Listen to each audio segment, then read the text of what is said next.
Okay, so I almost didn't want to make this video, but I kind of feel like I need to. I just picked up the Cali raised LED rock sliders for my 2018 4Runner. When I opened up the box and pulled up the instructions that they had on the website, the video didn't seem like it went into great detail on how to install these. There are a lot of good videos out there, but it is kind of a very nuanced installation that I feel like a lot of people do miss out on some details, like holes that might not line up, when to put things on, just detail of the hardware that I'll go over in a second. I think starting out by laying everything out is going to give you a good idea of how long this is going to take. This video might tack on a little bit more time just explaining everything as I'm learning it. I hope this ends up being helpful for anyone else who does get these rock sliders. I did get the top plate for these, so I think starting there and using this bag of hardware to install those is probably the best first step. I did see another video where these brackets did get installed to the driver's side sliders that I have up here. So I'm gonna start there, moving into hardware itself. I know going into it, you're gonna need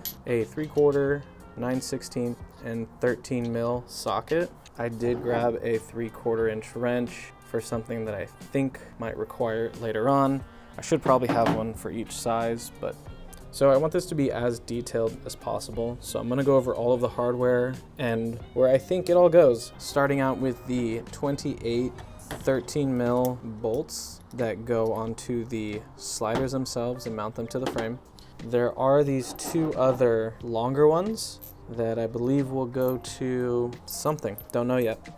These 4 9/16 bolts are what we're gonna use to mount these brackets to the driver's side sliders.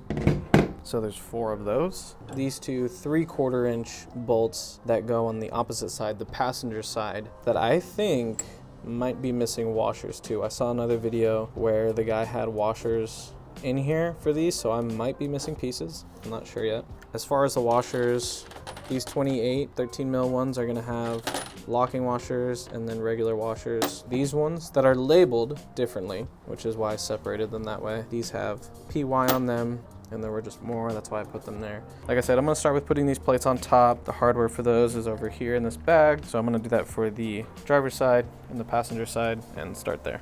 So right out the gate, one thing to note is that if you did get the top plate, you're gonna need a 3/16 Allen key, definitely a 13 mil wrench or something to hold these nuts on the bottom here.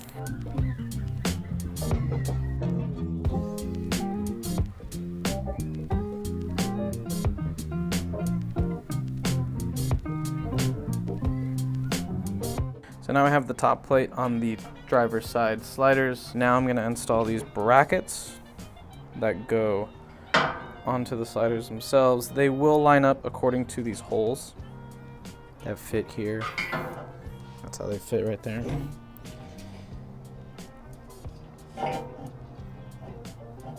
I have a small hunch that these holes down here don't line up fully. We're gonna find out in a second. This one, you know, fits onto this side because of this S-shaped cutout. Lines up with this S-shaped cutout on this one. So that fits in like that. Again, we're about to find out if these holes line up or not. So maybe I didn't watch enough videos online, or it's just unclear, but these 4 9/16 bolts that go into these brackets, I assume will go on washer in between there, washer in there. So they will fit on something like that.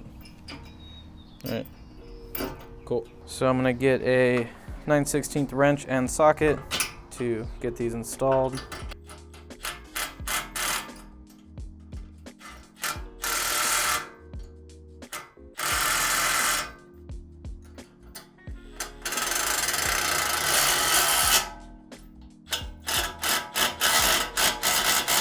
So that's the driver's side slider prepped and ready to go. Let's do the passenger side.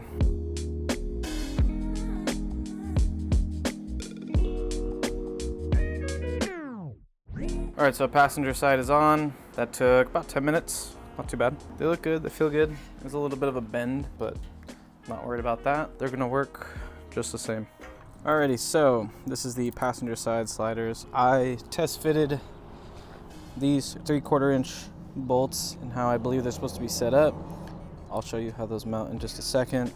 I also just prepped 14 of these 13 mil bolts with the locking and regular washers on there. So I did 14 because I assume Each side gets 14, but we'll find out. If you have a jack, I think it's going to be helpful to install. If you have access to a lift, I might do that as well. So under the passenger side, on the inside of the frame here, there's this little cap you need to take off, and this cap that you need to take off, squeezed in there by the exhaust. So go ahead and do that. Also, clean underneath your car. I am probably not going to do it, but this is one of those do as I say, not as I do situations, I think. So they also don't tell you how to take these out, so I might have just messed mine up and we'll never get to put it back. Now to do this one that's squeezed in here. All right, so this cap is out. Try not to squeeze your finger like I did doing it. Now let's figure out how to hold up the sliders so I can get some of these screws in here. This I'm gonna undo because you need to take it out and reinstall it once everything's kind of set up. All right, we don't want to scratch it up, so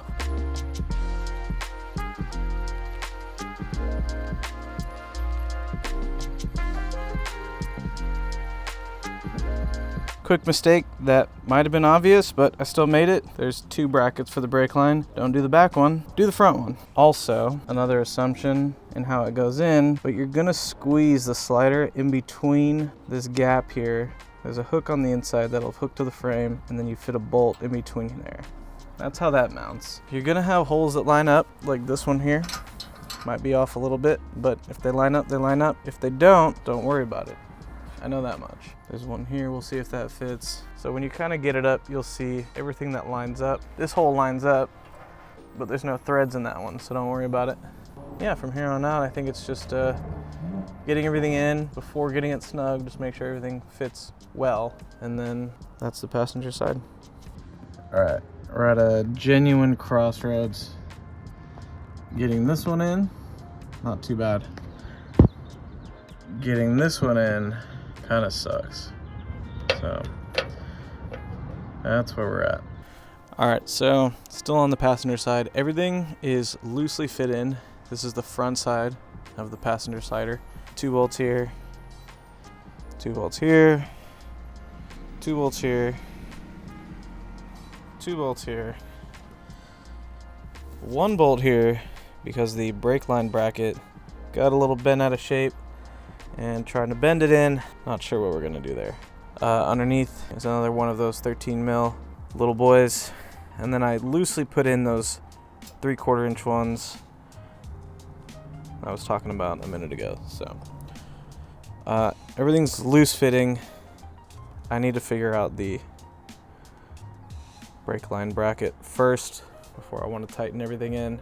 I don't know, it just got bent out of shape. Maybe I did something wrong, but try not to do that. The annoying part is that this is lined up on the inside.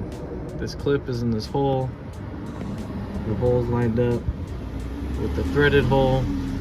It's just this one that's kind of bent to shit, so that was almost so bad.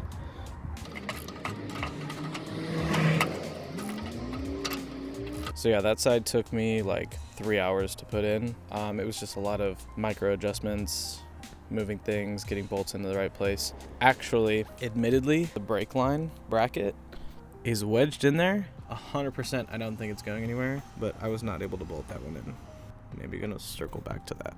All right, it's the next morning, and we're gonna put on the driver's side sliders to make sure we don't forget anything.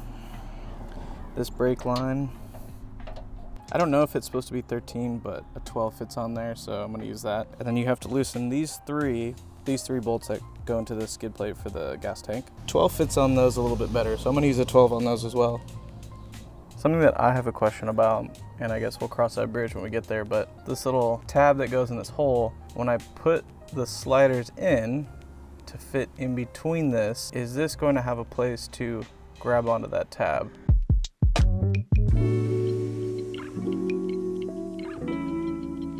So these are the bottom 3 bolts that go into where the skid plate is. That's how it kind of sandwiches in there. This is what I was talking about before. This little tab here that looks like it lines up good with this hole, whether or not it goes in there. Everything else is kind of loose in here, holding itself up. I think I'm gonna start with these to give some pressure on the whole thing to just hold it up and then start to fasten these ones along the frame. I don't know how this brake line bracket is supposed to fit over this to mount in there. I mean, the holes line up, this little tab kind of lines up on the inside, but it's just how this is bent. Pre-bend it before you start fitting stuff in, because there's no room in here to really get a good grip on that, or I don't have the right tools to do anything like that. So I might just fasten everything else super tight and sandwich it in here, because there's, you know, half of that bracket's wedged inside there anyway. So I'm not super worried about it. It's not like it's gonna go flying around everywhere, but it's a little annoying. So on the front end of the driver's side, somehow I got that one in, but that hole and these two holes don't line up at all. Everything else is pretty loose, just kind of sitting in there. Maybe got to loosen up some ones in the back or take out these bottom ones, but. So it's the last bolt. So as I put in this last bolt, or tighten this last bolt, I should say. Again, until I can figure out how to properly bend that bracket for the brake line over, it's just gonna stay like that. It's not going anywhere. All these other bolts pushed it in against the frame, so I know it's gonna stay there. The only other problem I had, I don't know, again, this was kind of the point of this video, I don't know if I was supposed to use their bolts or reuse the ones that were originally there, but that's what I ended up doing. These two tightened up okay. This one did not. Tried to drill it out a little bit, but it just wasn't a good angle for me to do that. I need to put it on the lift or something and maybe get under there. So this one's gonna hang. This one's just gonna stay there. I'm not worried about it flying off or anything, but these ones in the front, I was able to get in because I loosened these ones on the skid plate for the gas tank. So I took those out, got these in, but that's what misaligned these ones. You're not gonna know that they won't line up until you try to fit it and install it, and when you're on the ground doing it, it's kind of a headache. There's not much room for you to drill these holes out. These ones I tried to drill because I could get underneath it. Just something to keep an eye out for. Again, I think if you were gonna do this properly, you should clean up your frame. Saw one guy paint it. I think that looked really nice. So I saw another person suggest to put anti-seize on your bolts, which is probably a good idea, and I didn't do. Yeah, there's plenty of good videos out there. I think that there were just a lot of details to this that weren't being talked about, so I'll give some final thoughts in a second here. Definitely think you should have someone help you. It's not impossible. I was able to figure it out. If you have access to a lift your truck up. I think being able to get under it that way would be a lot better. If you have a jack, I think that would help. I mean, I think they look great. I love the top plate. I'm really happy I did that. As far as build and quality, I think they're great. Everyone's truck is gonna be a little different. Everyone's set of sliders is gonna be a little different. I think if you understand that manufacturers and people who make things can make mistakes and not everything's gonna line up 100%. If you're open to improvising a little bit and be open to stuff going sideways. So outside of those few little things like the brake line bracket and some of those holes not lining up, I'm happy. I'm okay with them. So as far as installation time, after skimming a handful of videos and deciding to make my own, which I knew was gonna add more time to everything, and after laying everything out, laying out all the pieces and coming up with a game plan, which took about an hour to kind of figure out for myself. Yesterday, I put like 3 hours into this, and today, the driver's side took me an hour and 45. So 5 hours total, with that first hour being more prep and planning. So by myself, at home, it was about a 4-hour job. Knowing what I know now would speed things up a little bit as well. So not super terrible with a few compromises. I think overall 8 out of 10 experience. If I had to rate it, I don't know. I hope it was helpful. I just wanted to put this out there. And if anyone does see it, I hope it was helpful. And if you have any questions, let me know.